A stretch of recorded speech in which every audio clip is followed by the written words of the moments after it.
Boa noite, pessoal. Então, nós vamos começar agora o nosso estudo da Joana de Ângeles, o livro Plenitude, continuação da semana passada, né? Quem quer fazer a prece? Alguém aí da internet quer fazer a prece? O Lucas te convocou, Yasmin. Não vou fazer, não. Garganta tá ruim. Alguém quer fazer a prece? Vai, Lucas. Nossa, pode fazer.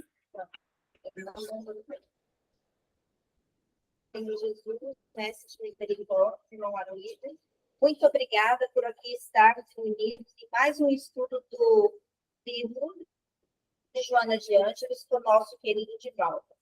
Que possamos reter todos os ensinamentos, ou pelo menos uma parte dos ensinamentos, devido à nossa pequenez, que nós possamos conseguir reter esses ensinamentos. E que o nosso estudo seja proveitoso, não só para nós encarnados, mas também para os desencarnados aqui presentes. Que Jesus nos abençoe, nos ilumine, como sempre faz. Que assim seja. Assim que seja. Lindo. Que legal. Mas eu falei semana passada que eu só continuar de diversas escolas filosóficas e doutrinas religiosas de alguma forma concordes com essas absurdas conceituações.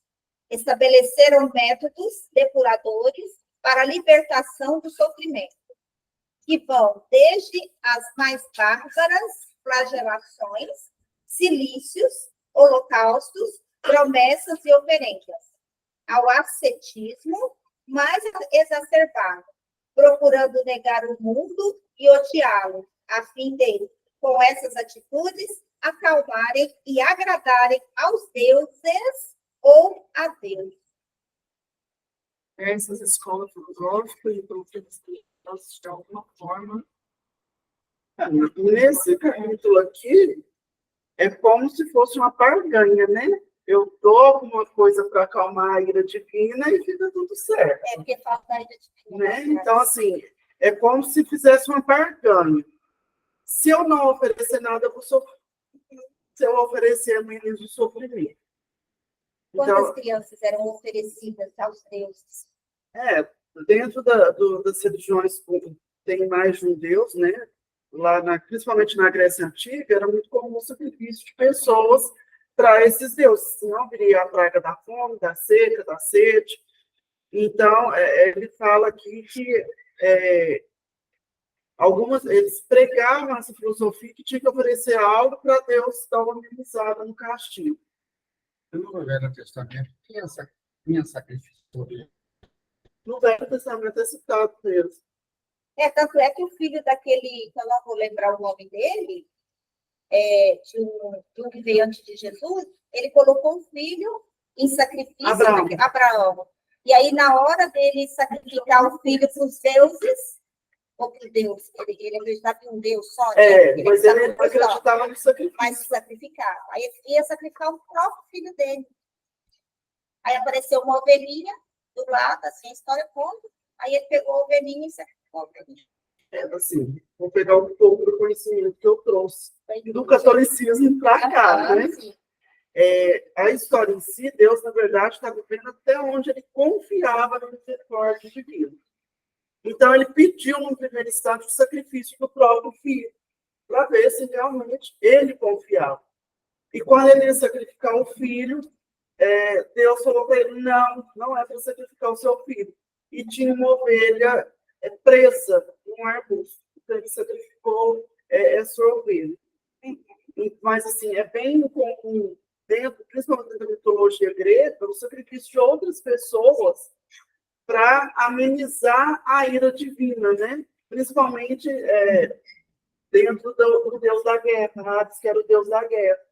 Então, para diminuir essa ira, sacrificavam-se inocentes, né? Para amenizar.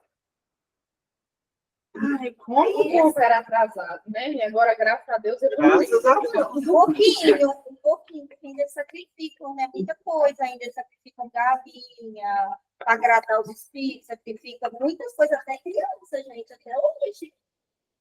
Tem seitas ainda. Acho que eu vou estar Não é normal para dessas nós. Não é aí pela normal, vida, né? não é normal para nós. Nós já saímos dessa, mas tem ainda seitas por aí. Ainda. Deus é Começou a se quebrar dessa questão do sacrifício, uma história de Abraão, por exemplo, já veio para quebrar, sabe? Porque não precisa sacrificar ninguém. Eu acho que agradar a foi Deus. esse sentido mesmo. No meu entendimento, o sentido era esse. Para que sacrificar, tirar a vida do outro? Deus não precisa, Deus dá a vida, ele não quer que tirar a vida. Pelo contrário, né? Ele quer que Que é permaneça. e a cultivar Exatamente. Então, eu vejo como essa questão, apesar de existirem muitas seitas pelas quais ainda se tem essa visão para um lugar só, né, que é uma visão assim, totalmente, como que eu falo, distorcida do verdadeiro propósito, porque se a gente parar para pensar, o espírito que está lá, não estou falando de religião nenhuma, tá, gente? Longe de mim, o espírito está lá, ele não come, ele não bebe. Então, por que eu tenho que oferecer sangue para ele? Deus não precisa comer, ele não precisa beber. Por que eu tenho que dar a vida de outra pessoa para ele? Se ele que criou. Liga a televisão, você vai ver muitas igrejas. Eu já falo porque eu não tenho apreço ninguém. Muitas igrejas vendendo promessas e de pagamento de pecados e de cura e coisa, que como se você fosse comparar com a época antiga, que sacrificava as coisas, não, só que agora vende-se. Mas isso vem desde a época da Idade Média, né, que a igreja vendia terrenos no céu. Você não ia. Vendia-se algo. Você comprando algo, é a barganha que eu falei. Eu vou comprar para garantir o meu terreno. Lá no de terreno. Mas é uma forma, manter essa visão distorcida e fechada da massa, de ter controle das pessoas. Porque quem tem a visão distorcida, quem está fechado naquilo, é aquilo que acabou. É uma forma de controlar a massa. Porque quando você pega o Espiritismo, ele não te pune por nada, ele te mostra. As duas opções você vai escolher. Se você for para o caminho errado, vai ter uma consequência? Sim. Pelo caminho certo, vai ter uma consequência? Vai também, mesmo que boa. A consequência é boa e ruim, mas a escolha é sua. Se as demais seitas abrem dessa forma, você perde o controle da massa. Você perde porque tem a opção, por exemplo, eu tenho a opção de vir ao centro, como não vir. Se eu não vier, qual que vai ser, entre aspas, a consequência? Já, você tem que vir, porque lá na sua casa não serve, tem que ser aqui. Tá. Mas eu vejo essas escolas doutrinárias de religiosos, de uma forma geral, como um controle demais. Porque se você não propaga o conhecimento e não dá... Mas essa é uma realidade que a gente ainda precisa. Há um tempo atrás, eu estava conversando com três pessoas evangélicas e elas tentam me fazer cair em contradição em relação às minhas ideias e aos meus conceitos. Sério. E na conversa, ali, na explicação, eu percebi claramente, são todas pessoas que ainda precisam de ajuda. Certo? Então, as religiões que ainda existem no mundo, nesse sentido de você está colocando de controle de massa, é porque essa ainda é uma condição necessária. E uma quantidade muito grande de pessoas precisam desse controle, sabe? São pessoas que ainda não compreenderam que o domínio da própria alma, das próprias más tendências, tem que ser feito por nós mesmos. E que enquanto nós mesmos não fomos capazes de fazer isso, essa evolução, esse crescimento não vai ser verdadeiro. Então, precisa. E é o mais lógico, eu vou dizer para vocês. Muitas dessas pessoas que são levadas para dentro dos templos, elas vão em busca de alguém para culpar infelizmente, elas não ficam sozinhas porque, não fui eu que errei, foi o pastor. Quando foi o pastor, foi como do padre. Aquilo é mais fácil É culpar mais o outro. fácil culpar o outro. Eu já acho que a Porque você doutrinação das assumiu que igrejas, você é. eu acho que hoje em dia, que vem a doutrinação das igrejas, a maioria, todas, pelo medo. Porque Pelo o menos. é o Deus punitivo. Você, E não Deus que acolhe. Deus toda vez. o que a gente aprendeu, por exemplo, também venho da igreja católica, o que a gente aprendeu quando a gente era moleque e ia lá fazer comunhão, essas coisas? Se você não fizer coisa errada, você vai para o inferno, o diabo, coisa. Você pecou, você tem que ir lá confessar, exatamente. Você entendeu? Você é doutrinado pelo medo. Você não tem o livre-arbítrio de saber as coisas, como é que funciona. Mas esse, Ribeiro, é o controle da massa. Você pegar o Deus punitivo. Pegando um gancho da dona Sandra,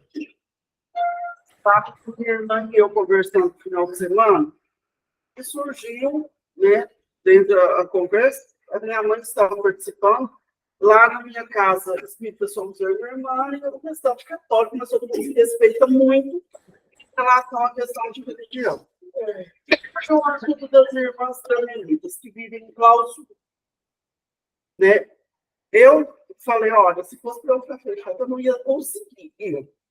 Mas, analisando com mais calma, olha a necessidade desse espírito que precisa viver nessa encarnação enclausurado, fechado.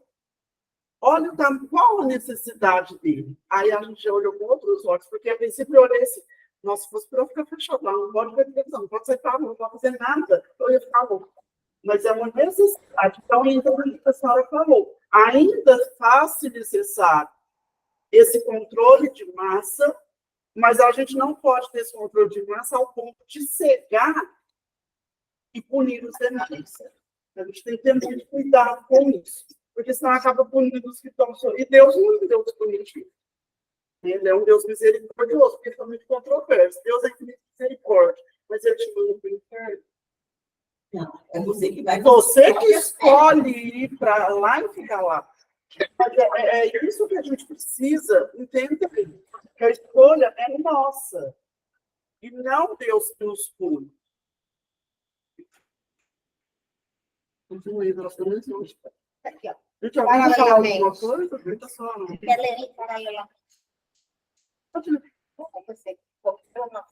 Paralelamente, o estoicismo, herdeiro de alguns comportamentos orientais, tentou imunizar o homem, estimulando a uma conduta de graves sacrifícios, que, sem embargo, é desencadeadora de sofrimento. Pode comentar, não. Muita gente pode não lembrar do estoicismo. Marco Aurélio era estoico, Marco Aurélio, lá na antiguidade. O Epiteto também era um estoico. Eu gosto muito do estoicismo. O estoicismo, ele busca harmonia com tudo. Eu ligo muito o estoicismo com um mundo de regeneração. O estoicismo é aquele mundo de regeneração. Imagina o mundo de regeneração. Como que ele vai ser diferente? Vai ter mais bem do que mal. O estoicismo é essa corrente que eu ligo a isso. Lógico que o estoicismo não fala disso, não. Mas eu que ligo o estoicismo ao mundo de regeneração, porque realmente é uma harmonia. É onde não há estresse, onde não há... Você vive a sua vida normalmente. Então, aqui falo, paralelamente a tudo isso aqui, o estoicismo, herdeiro de alguns comportamentos orientais, que ele é do Oriente, tentou imunizar o homem, estimulando a conduta de graves sacrifícios, estimulando-o a uma conduta de graves sacrifícios, que, sem embargo, é desencadeadora de sofrimento. Eu entendo assim, porque o estoicismo, ele não deixa que ninguém sofra, não é que me deixa. A corrente prega isso. Não tem que sofrer pelo que Então, esse nome é uma corrente. É uma corrente, é uma corrente. Estoicismo é uma corrente.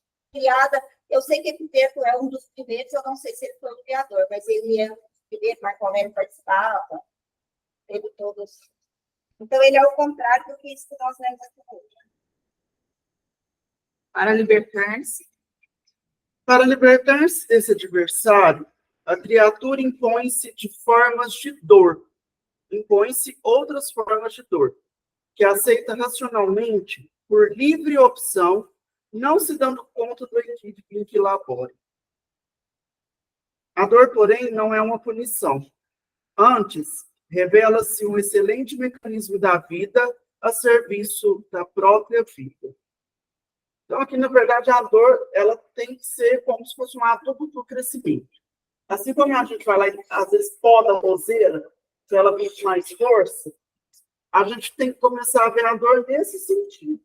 Estou passando por isso porque alguma coisa se faz necessário que eu passe por isso. Na verdade, não é nem por quê, porque por quê você está questionando.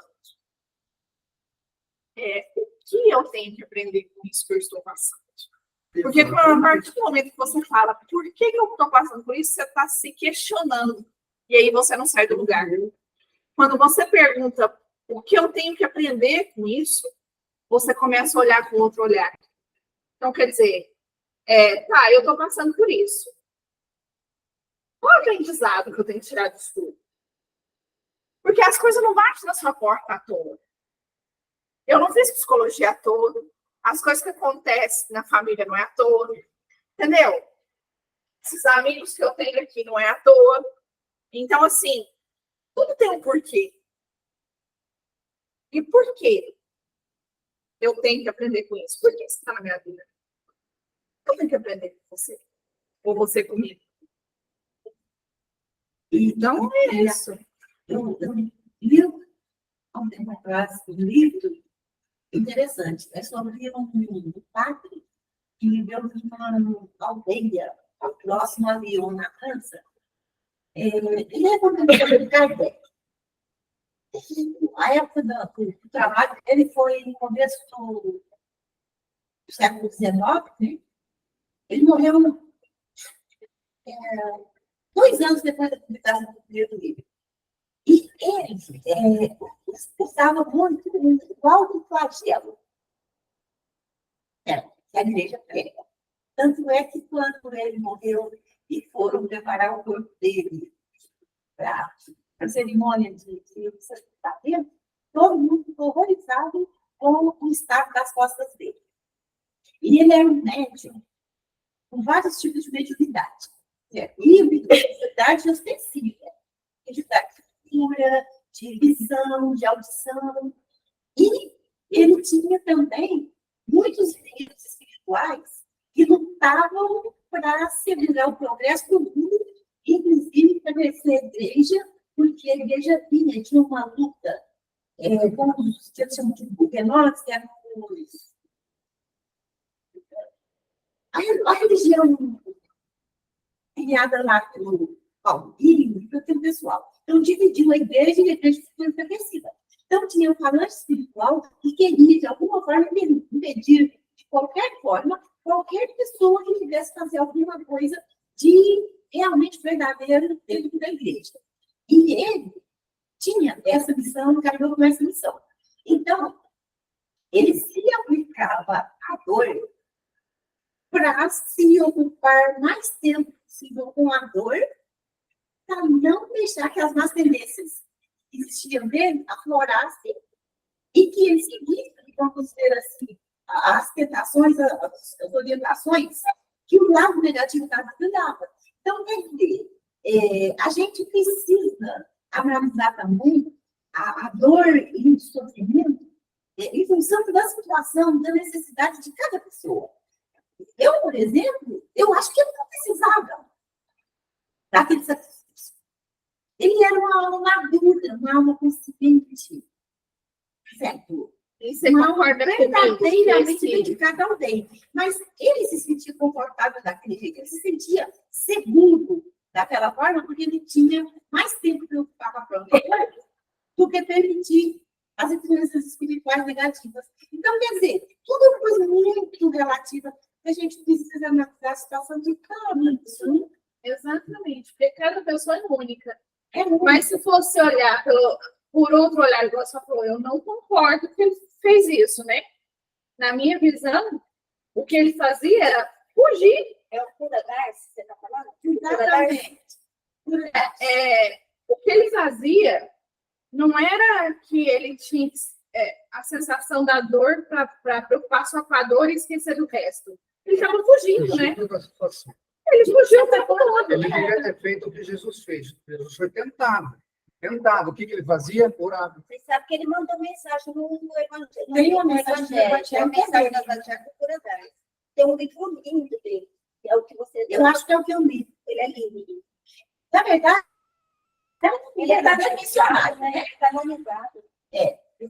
E espiritualmente, quando ele desencarnou, ele tinha tido uma evolução muito grande nessa missão dele, como padre dessa cidade, e nessa vila, tem É uma uma Vila Darcy, né?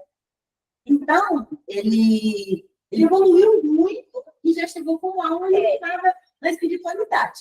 Mas ele achava que precisava ter certeza de que ele não ia para aquele já. Ele também não sabia falar latim. Ele não aprendia latim de maneira alguma. Daí ele se culpava também por ele não aprender latim, e as missas tinham que ser todas feitas em latim. Tá vendo? A gente não E precisa sofrer, esse foi o evoluir. grande dilema da vida A dele. gente tem que aceitar o sofrimento, aceitar as coisas que vêm, mas não ser Foi um sofrimento muito procurar. grande. Porque a igreja, né, tinha toda aquela situação lá, e ele, na verdade, só acabou conseguindo ser padre porque tinha um outro padre que o conhecia, que era um superior dele lá, e que o conhecia como Paulo. E sabia que ele seria um grande padre. Ele fez muito milagres na igreja. Milagres. Ele era médium.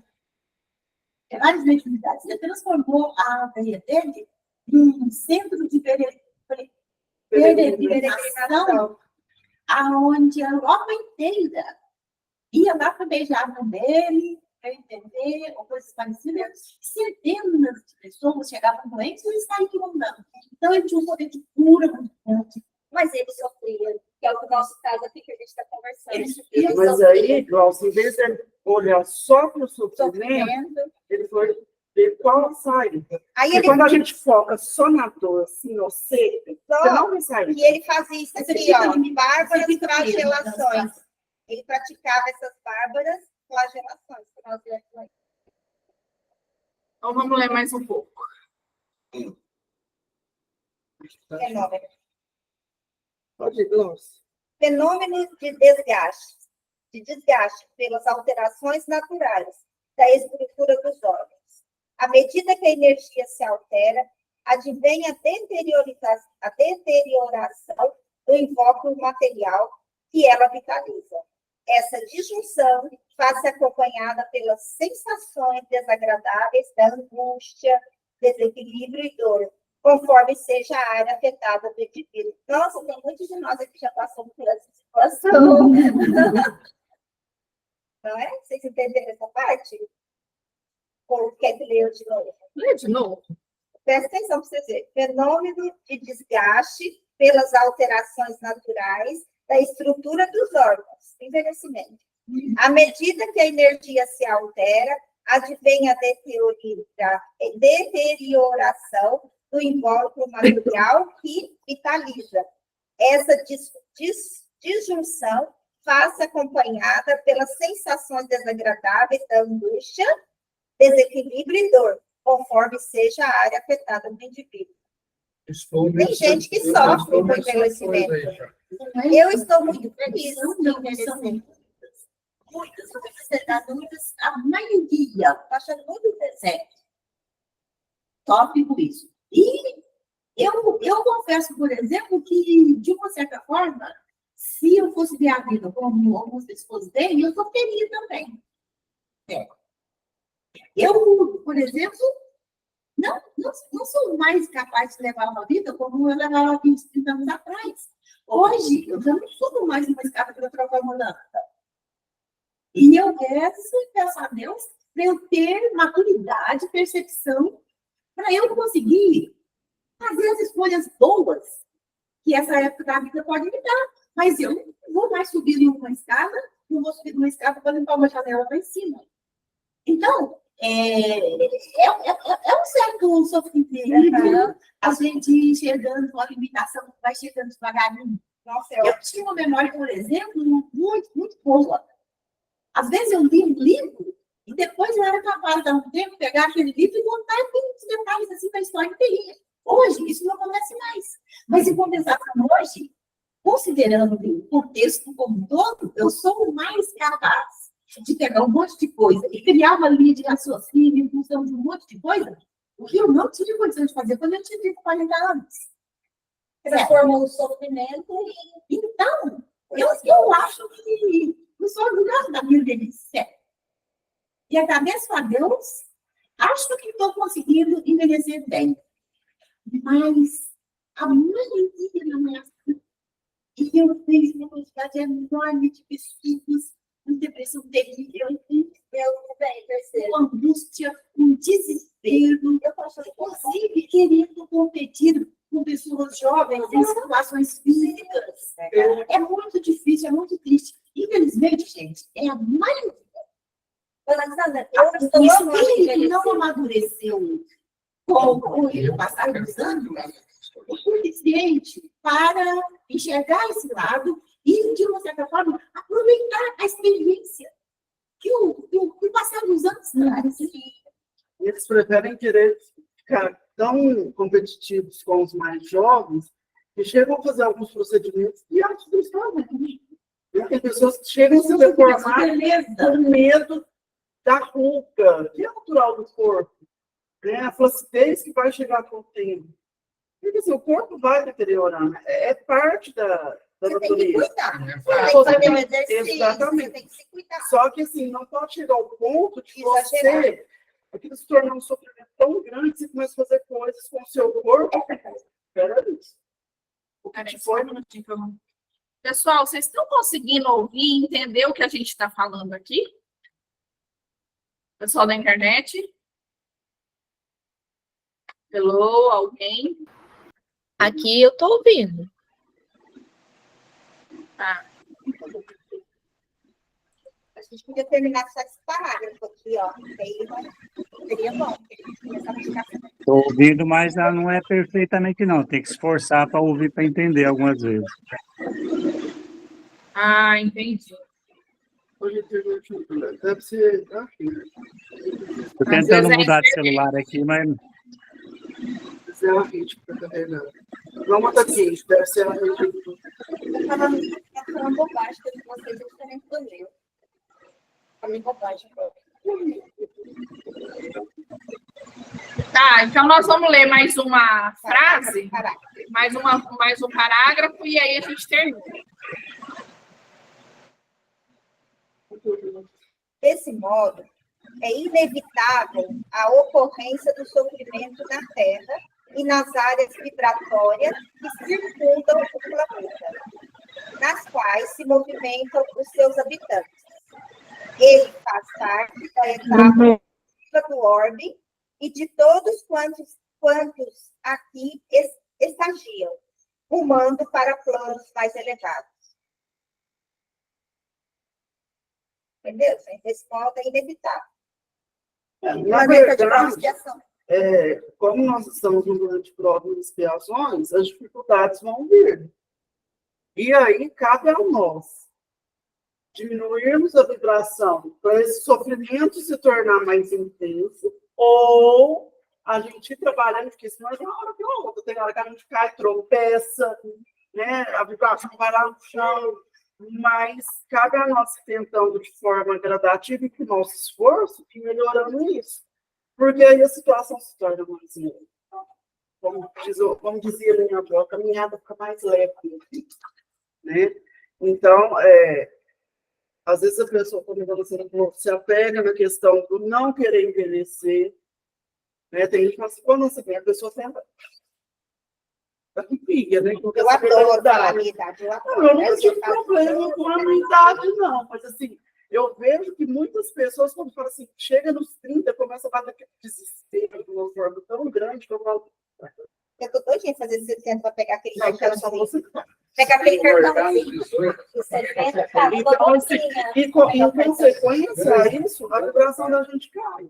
E aí você não só, entre aspas, tá, gente, regride materialmente, mas espiritualmente, porque você não consegue evoluir espiritualmente, você não consegue avançar, você estagna por conta do sofrimento que fica ali. Quanto mais a gente concentra naquilo ali, mais tempo a gente fica parado, sabe?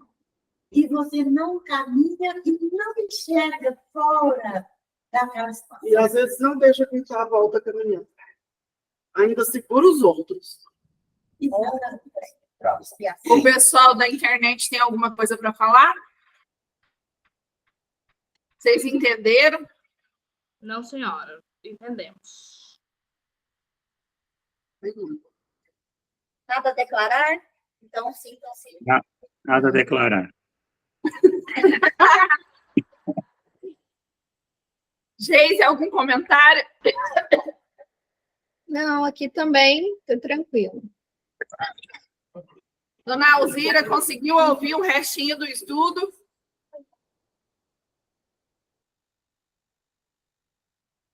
Alzira. Bom, gente, então é isso, né?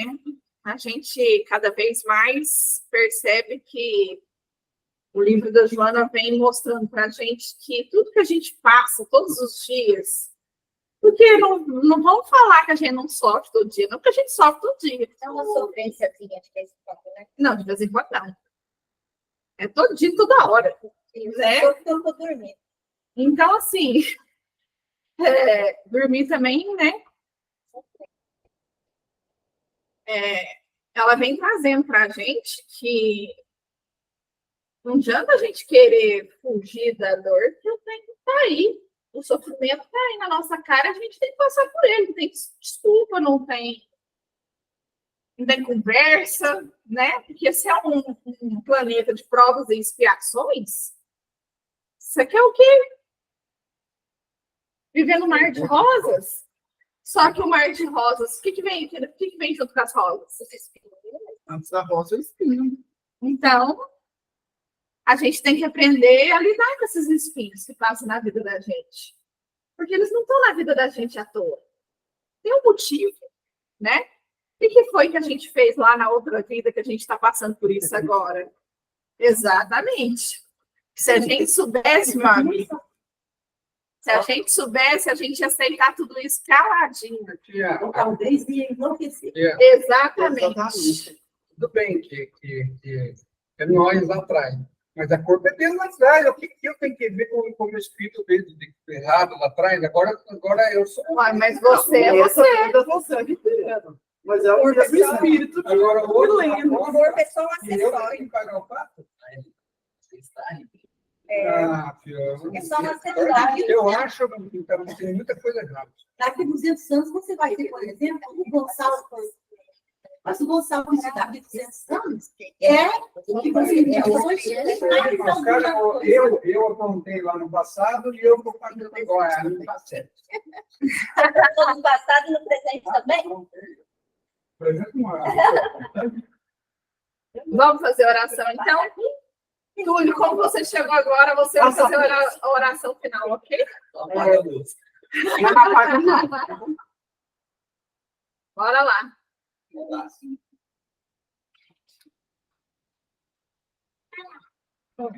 Agradecer a receber os agradecimentos. Aproveitar o vamos agradecer a oportunidade de ter mais conhecimentos, agradecer as obras da mão, dar uma base para nós, coloca a gente no trilho. Tendo essa oportunidade para cá, sempre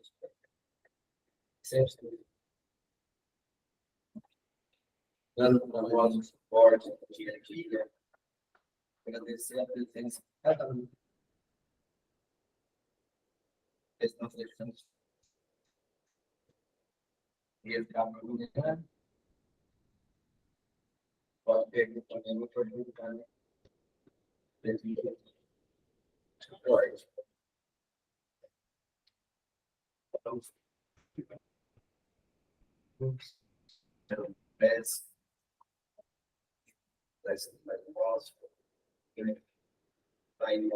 Que estais nos céus, santificado seja o vosso nome. Venha a nós o vosso reino. Seja feita a vossa vontade, assim na terra como nos céus.